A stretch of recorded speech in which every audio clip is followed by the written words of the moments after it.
Hi, I'm Steve with Brownells, and today we're going to start a new segment called From the Vault. And in it, we're going to take different firearms and show them to you and explain why we find them interesting. It'll be me and my other colleagues from Brownells here bringing in personal guns and firearms that they've taken in at a retail store or something new we've gotten in. Today up from the vault, first up we've got a 1903 Colt Pocket Hammer actually, in .38 automatic. They call it the Pocket Hammer to differentiate it from the .32 Pocket, which was much smaller and had a concealed hammer. This was a gun derived from the 1900 model, which had a longer slide and barrel. It was actually purchased by the military for trials, but they found it unsatisfactory. A couple of the reasons, you might see why if I turn the gun over.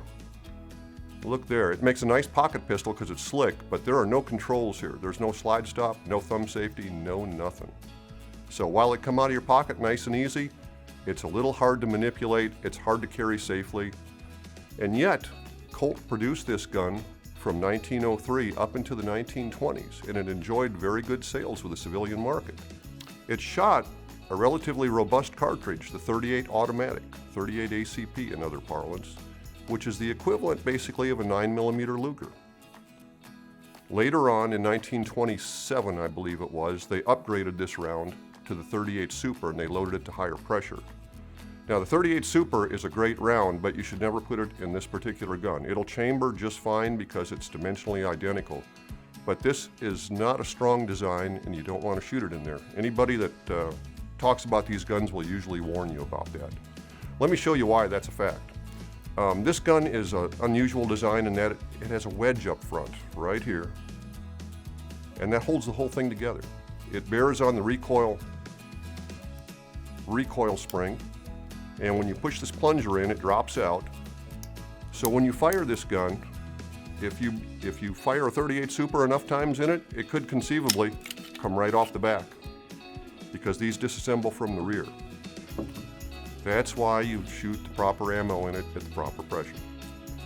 If you'll notice, if you're familiar with the 1911, this uses two lengths on the barrel instead of one. It's called the parallel ruler system. So it goes up and down, front and back.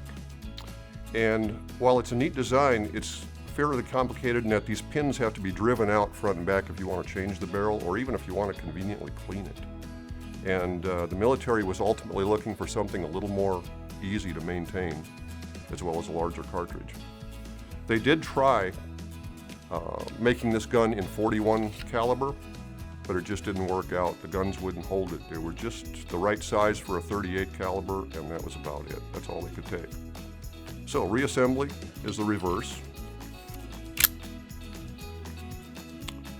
The nice thing about this gun is it has a very elegant feel to it, and that's not surprising. It was designed by John Browning and produced by Colt, one of the preeminent manufacturers of small arms in the world at that time. You've got a nice combination there. And the thing about this gun is that its importance lies in that it ultimately led to the development of the 1911 that we all know and love. And they took these guns, shot the heck out of them. The military was giving these to troops, a lot of times mounted troops even, and that's where the controls came in. The mounted troops wanted to be able to do some things with one hand and not have to have two hands on this gun to do every function for it. This is about the right size, and actually in 1905 they scaled this gun up to take .45 ACP. The proportions are about the same. The 1905 evolved. It was the same parallel ruler system, looked a lot like this gun here. And then later on they evolved it. They added a thumb safety, they added slide stops, nice features. And about 1910, 1909, 1910, they changed the grip angle to the familiar one. And 1911, you know the rest. So in a nutshell, the 1903 Pocket Automatic is a really neat gun, a good part of history, and a very collectible firearm. If there's something you want to see, a particular firearm that you think is significant or just interesting, let us know. Give us a post, send us an email, whatever. And we'll do our best to get our hands on one and show it to you. That's it for this time. We'll see you next time when we bring another gun out of the vault.